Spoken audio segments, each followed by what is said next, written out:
para os 2 viagens, Metacorp abre o museu no Pueblo de Aruba e até aqui é um dia sumamente successful. Nós temos opinião vindo, bom comentário, positivo.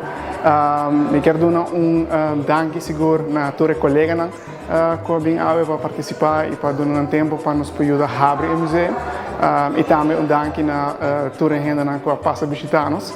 Eu quero que depois de visitar aqui no museu, não por compreender pouco mais uma Metacorp começar, uma nossa área, e que está assim especial e assim gelink com a economia de Aruba.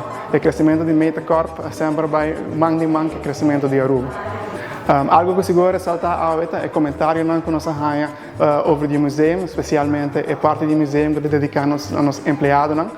Sei seguro que a parte da filosofia de Metacorp para nossos empregados, nossos colegas, é essencial, é a parte mais importante de nossa companhia.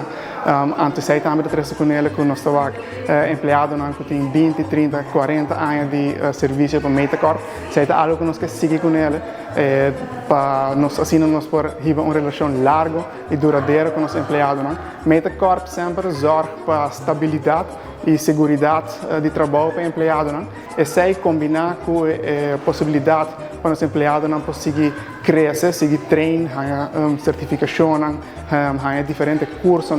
E sei que não tem oportunidade para crescer. Está seguro hobby amplo, mirando que se você começar uma companhia, e sei que dá uma oportunidade que se no futuro você crescer, porque um challenge novo sempre para ir em outra companhia e querer dentro do grupo. Assim nós temos colegas que vai e trabalham diferente de nossa empresa e aqui nós temos colegas que vai trabalhar na Metacorp Corsol buscando um challenge na. Então sei que dá trabalhador seguro hobby oportunidade para não poder desenvolver para décadas e assim nós sempre queda com a empresa.